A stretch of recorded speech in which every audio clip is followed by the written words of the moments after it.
G'day folks, how you going? It's Brad here from the Headshot Guys, and today I'm going to do a little quick video about my studio setup, specifically for headshots. I get remarked, how do you make people look so good? What's the lighting you use? What's the setup?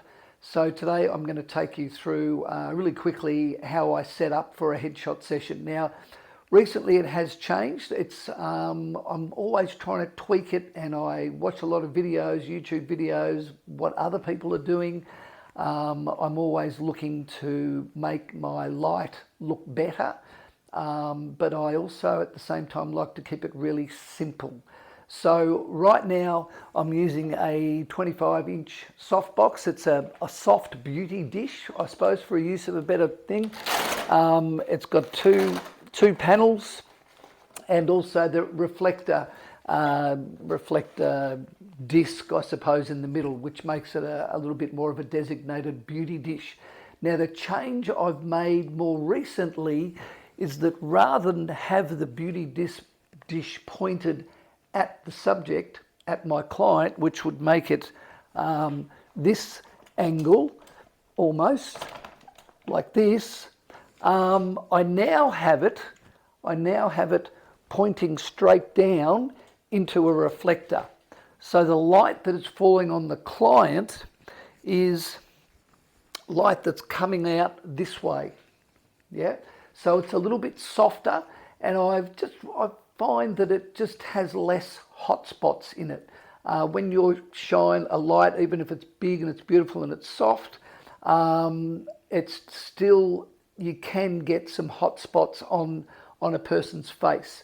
So otherwise, I've got a small roof, so I need to keep on coming up with ideas where I can light people effectively without having to boom things up. If I have a bigger modifier, I can't fit it into the roof space, particularly if I get taller people in here. Now, generally I do have a stool, and I get people there lower their center of gravity using the stool, but I found that this softbox and pointing it straight down more recently, where I get a feathered sort of a light onto my client's face, is much better.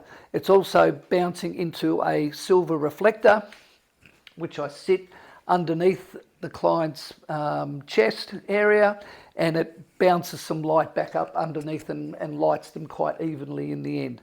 On the back, obviously I have a white background.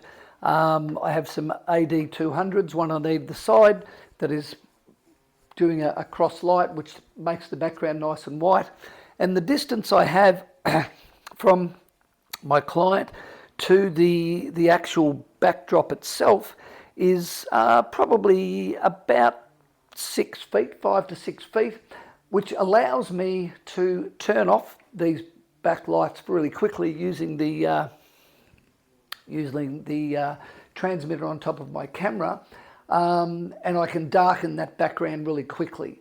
I can add in different placement of lights, and I can go from different shades of grey to black, and then back to white really quickly just by flicking the switch on top of the camera. So I use a Nikon Z6. I've seen no reason to upgrade as yet. Again, the majority of work is a headshot, so I don't need I suppose the more megapixels that are offered by some of the more modern cameras, or the latest cameras, I guess, I think they're up to Z8 or Z9 or something now. There's really no need to keep upgrading every time they have a new camera model. It just doesn't make any sense for me from a financial perspective. I'm not a real gearhead. I have the gear that makes it work and makes the photos look good. Your clients generally don't really care what sort of camera you're using, what sort of lights you're using. They just want to look good.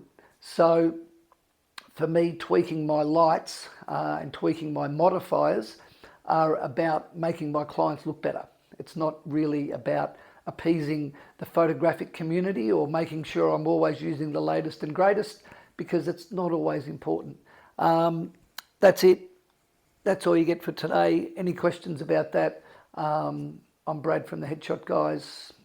Follow me downstairs, subscribe, like my link, do all that stuff. I'll talk to you next time. Okay, bye now.